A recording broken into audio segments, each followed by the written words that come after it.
Now to Newcastle. They had to come down from the dizzy heights of Sunday, roll their sleeves up and get a result against Leicester at Filbert Street. A win would keep them top, with the added bonus of equalling the record of 8 straight Premiership wins. Commentary from Tony Gubble. Alan Shearer's absence is surprisingly Lee Clark's opportunity.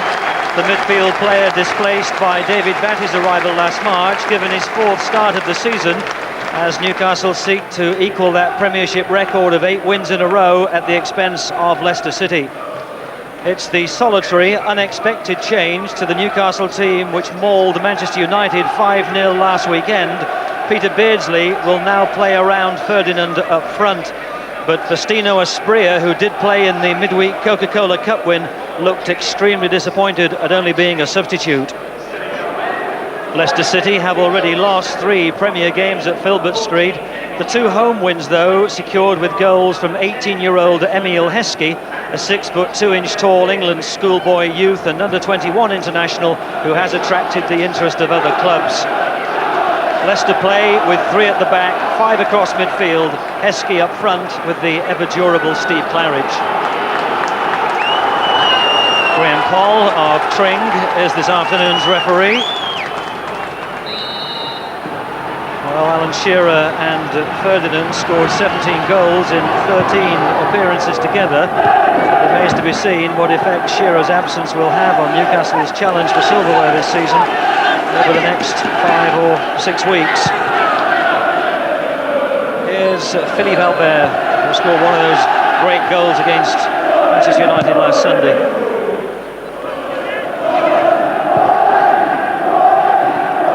Faustino Asprilla's reaction when he learned in the dressing room that he was a substitute was to come outside and immediately get on his mobile phone. Ginola. Challenge was fair. Graham Poll has waved away appeals for a free kick. Izet, who took it off Albert, just needed the support a bit tighter to him perhaps, but Leicester sharp in the challenge. Here's Batty under pressure. He ran it out. It's a corner. Leicester City snapping at the heels of the Premiership leaders.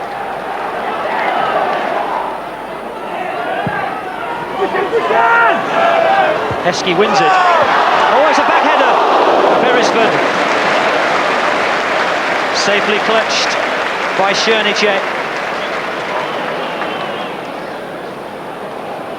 The ball initially won very well in the air by Heskey, forcing the defender Beresford to almost concede an own goal. Lee Clark. Ginola, faced by Grayson. Well, Walsh could have let it go, and surely he needed better instruction from his goalkeeper, Casey Keller. He's kept the ball alive when it could have been goal kick. Ginola, lifted in left-footed, Ferdinand wins it. Oh, super save! But that all came about because of the early incident when Steve Walsh headed the ball back across his own goal mouth when he could have let it go behind. The ball came back in, great header Ferdinand, super save.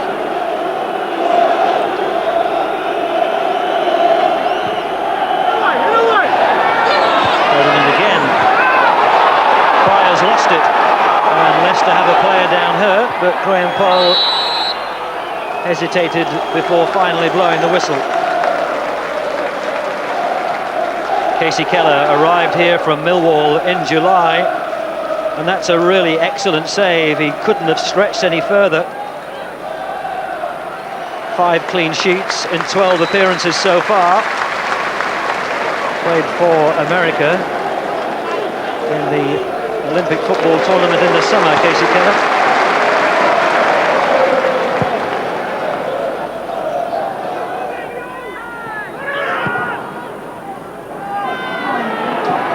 Leicester again pressurising Newcastle to win bits and pieces of possession. Here's Beardsley. Ferdinand's made a break down that left side, marked by Pryor. Oh, he's missed out Pryor. Ferdinand, right foot.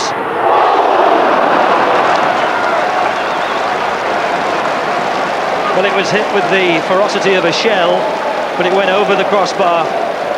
And that's twice in the space of a minute or so that Les Ferdinand has come close to putting the Premiership leaders in front. Learning to play today without his partner Shearer.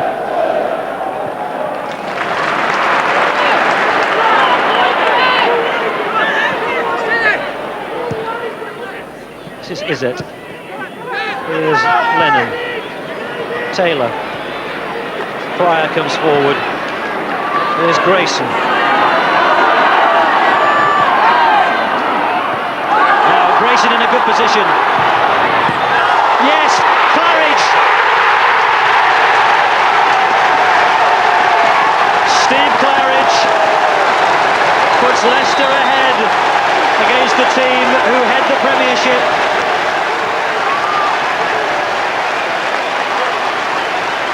It was a build-up which will have pleased the manager Martin O'Neill. They were persistent, they were precise. Simon Grayson put in a great position, he just hit it in hard. And all Siernicek could do was push it out to the feet of number 9 Steve Claridge, who slots his 3rd goal of the season.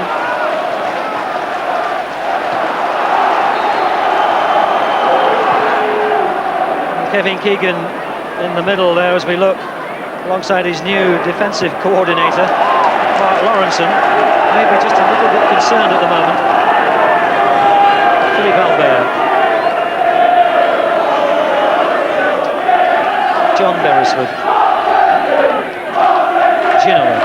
Beresford, well found. Beardsley let it run. Lee! Was a good chance, well worked by Newcastle. Peter Beardsley with the dummy.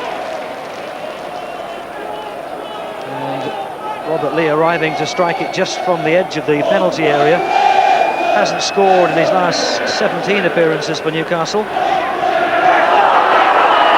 No whistle. Beresford. Ginola. Grayson sharp with the challenge. Well, Ginola's ended up on the floor, but the linesman's only about 4 feet away and he hasn't signalled anything. Graham Poll going across to have a word with the linesman on that far side, Keith Hill. Ginola's well, the outcome is that Ginola gets a yellow card, presumably for feigning injury. The linesman was only about 4 feet away. That's who David Ginola is now trying to have a word with, but the linesman signalled nothing when Ginola went down, and he got up in a manner which suggested he thought he'd taken one on the chin.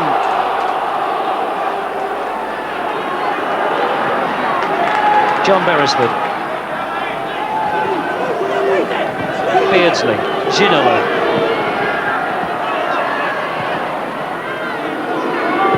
That's a good ball. Ferdinand.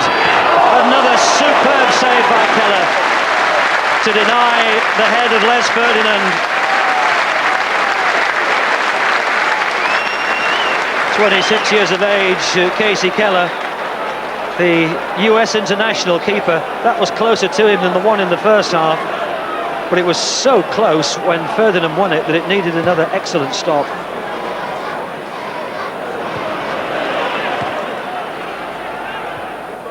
Newcastle get increasingly anxious. And now Beardsley giving it away. And then very sharp to make amends and find Robert Lee in a good position. Well, Scott Taylor protests that he won the ball. Free kick is given though.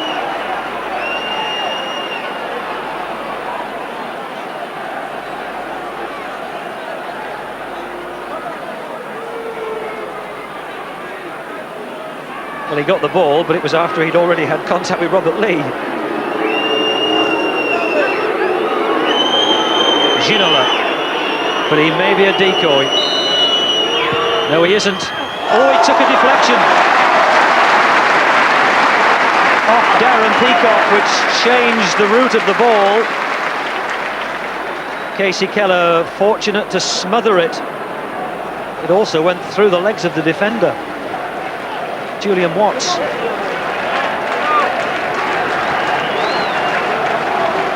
Faustino Asprilla just getting to his feet, maybe about to be introduced to the action.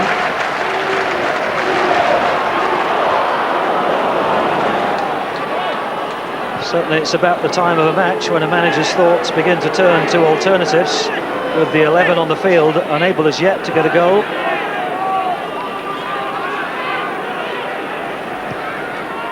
Ferdinand, back to Beardsley. Here's Watson to Ferdinand. Ferdinand surely now. Oh! Keller's denied him again. It's a hat-trick of superb saves. Albert waits for it to bounce. Well, Les Ferdinand has scored 10 goals for Newcastle in his last 10 appearances, but he must begin to wonder what on earth he's got to do here this afternoon.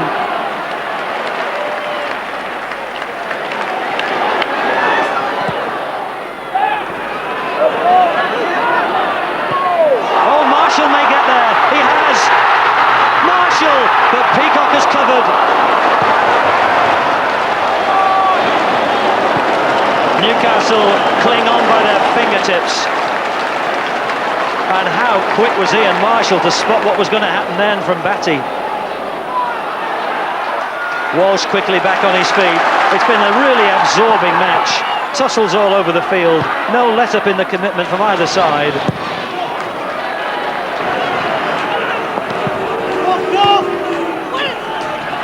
And Leicester so close there to going 2-0 up, and surely that would have wrapped it up. Marshall cutting off the back pass, trying to turn the ball back towards an empty goal, but Darren Peacock had got back to rescue the situation on the goal line.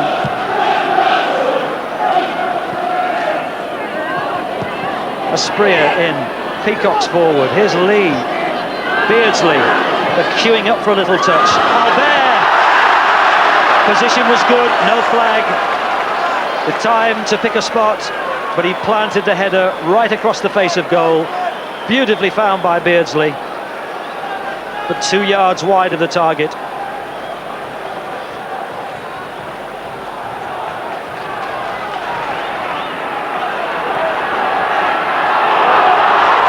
He's not offside. Heskey, he scores. It's 2-0 Leicester. His 4th goal of the season, and Newcastle surely now are to be denied that record-equalling 8th win in a row in the Premiership.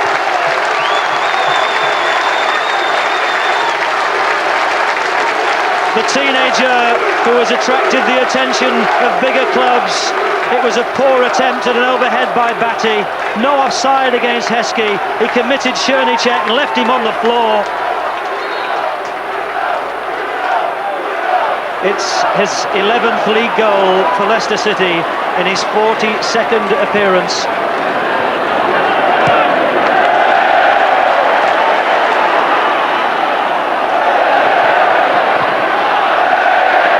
Lennon. Oh, it's a good ball by Lennon. Here's Izzet. Looking for Heskey. He stole up at the back of the penalty area, Heskey. Spotted by Izzet. Hit it on the volley, and only just wide.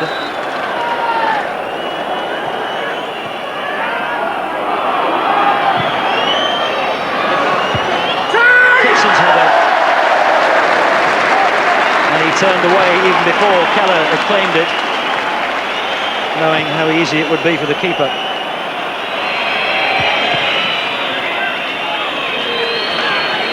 It's Newcastle's throw.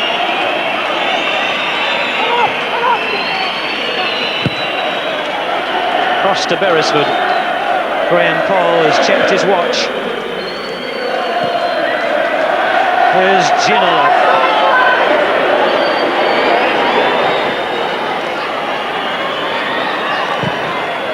looking for Ferdinand, and what else but Keller's ball. As the whistle goes, how fitting that it should end with Leicester's goalkeeper Casey Keller having plucked it out of the air. Emil Heskey, the former England schoolboy youth and now under-21 international, with the goal that really clinched the most unlikely win of the day. But don't forget the saves by Casey Keller. Ferdinand alone could have had a hat-trick, but for the Leicester City keeper. Steve Claridge, who didn't complete the match, put Leicester City ahead in the 17th minute. Heskey's goal coming 10 minutes from time. And Newcastle's dream of equaling Manchester United's record of 8 Premiership wins in a row ends in a final defeat here at Filbert Street. It's Leicester City 2, it's Newcastle United 0. Martin, first of all, how do you explain that result? The people who look at it tonight, and frankly, they'll be surprised. I think there'll be a lot of people surprised about it. You know, we had to work very, very hard in the game. You know, they talk about the old tired cliche of setting your stall out. I'd watched them last week. I thought they were absolutely magnificent against Manchester United, as did the whole nation. And you sit and start to think about it, and if you think too long about it, you just won't turn up for the game. In fact, we were nearly going to do a Scotland. You know, we were Estonia. Turn up at 1 o'clock and pretend the game was at that time. But having said that, forget about all that. They are still a magnificent side. How have Newcastle's players responded to this? Because you could have equalled the record of 8 Premiership wins today. As it is, you've lost 2-0 to Leicester. Obviously, it's a great disappointment. Yeah, of course, you know, especially after performing the way we did last weekend. Everyone came here on a high. But performance out there in the first half was not Newcastle United. Not the sort of football we're used to playing. Yeah, but if you hadn't been up against Casey Keller today, it would have been a different story, wouldn't it? Yeah, may well have been. But you know, the whole Leicester side battled well. You know, they was desperate for 3 points here today. Probably a bit more desperate than Newcastle United. What did Martin O'Neill say to you at the end of the match? He was just, obviously he was very happy. The team worked extremely hard, you know, and that's where our whole game is based around. It's real hard work for one another. No one's a big prima donna going around thinking that they deserve the ball and this and that. Everyone just does their job, and they do it extremely well. And when we come out, you know, in performances like this and get away with a good victory against the top team in the league, and that's what we're trying to do. And we're trying to survive. Everyone wrote us off, you know, at the beginning of the season, and hopefully we're changing those odds a little bit. The whole team's enjoyed it today, coming out against Newcastle, who gave Man U a bit of a thrashing on the Sunday, and we watched that, and like, we come out here thinking that we could probably get at least 1 point out of it, but we had nothing to lose really, and we just come out and fight. Inevitably, the inquest on the match, you're going to mention the fact that Alan Shearer wasn't playing today. Yeah, of course, you know, and maybe if he was playing, it may have been a different result, but we can't dwell on that. You know, we had chances, unfortunately, they didn't go in today. Goalkeeper had a fantastic day. Not a lot you can do about that. And how disappointed are Newcastle at not equalling that record? We're disappointed at not winning. The records are there to be broken. They come and they go, but we're disappointed at not winning more than anything else. Casey Keller's a bit like Superman today, like Clark Kent, took the glasses off and suddenly became Superman.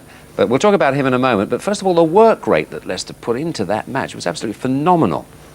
You're right, absolutely phenomenal. I think that, as they said, they set their stall up, but their work rate, you know, they denied Newcastle time and space. They hustled them, they harried them, they closed them down quickly, and they just gave it their best shot plus a little bit more. I think individually they were very good, but collectively they were brilliant. They really were. They played like that all season? Well, it's open to debate if they can go 50 games playing like that. You know, once it gets a little bit muddy, you know, around January and February, and they've got 2 games a week, I don't think you can play like that.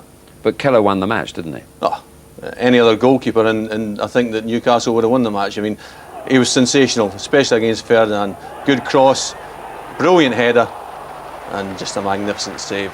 Again, Ginola gets the ball, another good ball in. Ferdinand, an even better header, and again, magnificent reflexes. This is probably about the best one of the lot. Toe poke by Watson, good touch by Ferdinand. He's in goals. I think he stands up a long time here, and he does really well. He gets a little break of the ball, it comes off his legs, but good goalkeeper. Now, what about Newcastle? Your old sparring partner, Mark Lawrence, is now the defence coach. Have you heard of that in soccer before? I mean, it happens in American football, but the defence and the offence, they play different, you know, different times. But in soccer, does it work to have a separate coach for the back four? Well, I think it'll help. I mean, he knows the insides and outsides of defending, doesn't he? He knows everything you want to know about defending. He got you through, didn't he? Well, yeah, he carried me for about 5 years, but I think if you look at Newcastle, you can't say their defence is hopeless if they win 7 games in the trot. It's just that in this position here, sometimes they get in bad positions. If the ball's coming on the left-hand side, there's no way the full-back on the opposite side can be behind the central defenders. He's got to take his position off the central defenders, because we show that line there. Anybody running past the central defenders will be cleaning and goal. Now, the central defenders on this occasion are Albert and Watson. They really aren't in good positions. But when it's played over the top, it's gone 60 yards, you should be able to deal with that. And when it's cut across the goal, I think Beresford does well, he's quite aware. But, as I say, you should be able to deal with that length of ball. This is the second goal. It's a mistake from Batty. But again, they're trying to play offside, they're caught square. Heskey's definitely onside. I don't like this. You've got 3 defenders there with their arms up, appealing for offside. Heskey goes in, round the keeper, and he scores. I was always taught never to put my hands up and appeal for offside. You know, if the ball gets played past you, chase. The linesman there, he'll give offside if it is offside. You've got to chase every time. I think if Peacock had turned round and chased there, he might have caught Heskey. Some teams have spent their life doing that, though, haven't they? Well, the school of thought is it influences the linesman. If you stand there, put your hand up, the linesman goes, oh, that might be offside. I think if Lawrenson goes in there, gets them in good defensive positions, they'll start doing a bit better, and then the rest can watch out.